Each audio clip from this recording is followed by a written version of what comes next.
qualified. It has to do with nobody holding anybody accountable. The federal government does it. When the big state contracts go out now, they're done. We need a scope of work.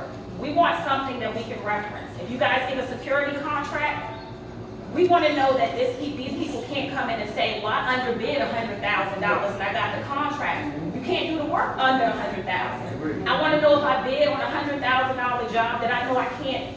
If I can't make a profit off of a job, I know nobody else can make a profit off of the job, and it's up to the county. I don't want to cut you off, but can I respond real quick?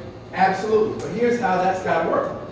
You should know every buyer for security services in the county. And if you don't know that person, that means we failed to make sure that those people who work for you know who you are, know your past performance, know your capability statement. And then, Mr. Butler, who those buyers work for, But it's bigger than Okay, that. go ahead. It's Sure. bigger than that. Uh-huh. At this point now, I'm going in and I'm subbing federal contracts. And we know exactly, they know exactly that this building is gonna cost between $20,000 and $25,000 to clean. Absolutely. So if somebody comes in with a $15,000 bid, the federal government's gonna say, we don't want that $15,000 bid, because they can't even do the work at the quality that is Absolutely. needed. Absolutely. So to tell the story, I had a bid with Pizzuto. There's no way possible they could have legally did the job or the scope of work for the amount of money that they even asked me to bid for. So then after getting the job, they then said, well, guess what? Somebody bid.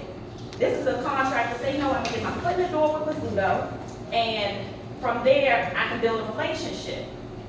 It's not even a profitable bid. Well, somebody else comes and says, you know what, we're gonna do everything that she's gonna do, and we're gonna power wash the whole construction site on top of that. It's not fair. It's not fair. So before we get into the deflecting that people aren't qualified, and people aren't organized, and all of these things, the county's not ready. The county's not prepared for our people to step into these positions. They're not making us. Miranda Jackson is amazing. Following up her knowledge, she gives free work, she's gonna work overtime, she's one person. Agreed. So there's nobody else to hold accountable, so we can have 1,000 of these meetings, but at the end of the day, until the scope of work and everybody sits down and says, guess what, we're not gonna take any more underbidding. Because everybody's making their money on the top. Pizzuto's walking away, and everybody that's high up that we sit in the meetings with and they look down and they don't pay us attention. Everybody in the county that, when we had our last meeting and they sat here and said, well, best efforts. Who came up with best efforts? Because nobody followed through to see if it was best efforts. Nobody followed through to say, when we asked and we went to it with a list, well, give us a list of 5 companies that you called. They couldn't give us one. And nothing was still done. And then they went and broke ground on Suitland Road. And once again, we came up with a list of all qualified people, and once again, none of those people were used. Essentially the same compliance folks who have real teeth, can audit whenever they need to, whether it's a redevelopment authority project, whether it's a county contract, you need those kind of compliance folks who have that kind of authority. We can pass whatever law we want to pass. Without compliance, it doesn't matter. And look, we've over the last several years written, we got a prompt payment law for the whole county. We have a prompt payment law, but without any enforcement, and without making sure it applies to all the projects, like the redevelopment authority projects as well, it's like words on a piece of paper. So if you want to focus all your attention on one particular thing, focus it on the county's compliance abilities.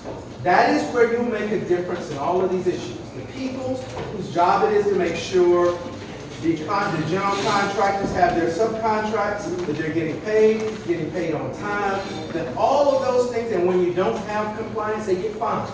The county doesn't fine anybody for non-compliance. So I'm mentioning all this because this comes back to one simple thing, and that's compliance. So the hard question I would encourage you asking, all of us and everybody that works for procurement for the county, as well as our county executive and all of our leadership, what is the county's compliance ability? Staffing, technology, your willingness and ability to find people when they don't comply. And if they ultimately don't comply, pick somebody else to do the work. That should be, in my opinion, you want to aim, because I know there are a lot of concerns and complaints, you want to aim at one productive area of solution, it is that the county has the fiercest compliance team money can buy. That would be my advice to you. And then hold us accountable for making sure those people are doing their job. Okay. If that's the if that's the case, then why can we get that started today?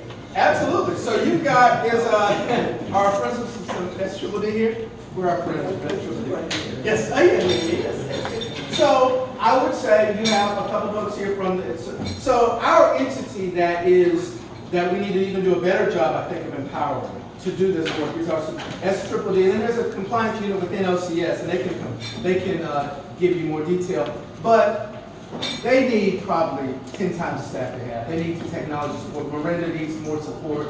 All of our agencies, whether they're quasi-public or they're public agencies, all need to be under that umbrella. There shouldn't be a dime of county dollars spent without those compliance folks saying they're complying with all of our laws.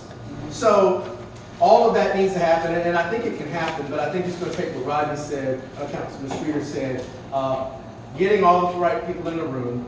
Some of them are here now, but not all of them are here. Quite honestly, we need the director of OCS. We need county executive or representative here. We need folks with that kind of decision-making authority that can say, I agree, we need to make sure, and in the next budget, this is what that'll look like. Well, can you set that up to get those people in the room? That's what Councilman Streeter is talking about. Absolutely. But let me just ask you. And I hate to say we need to have another meeting, because most people No, probably we can't do, listen because we say. gotta get this straight, because I'm gonna tell you something, we will pick it so bad around there to the people won't even be able to drive through there to do the work. So before all this gets done, I'm trying to help us get it fixed, because it's been a struggle for us. But who is going to be the enforcement person?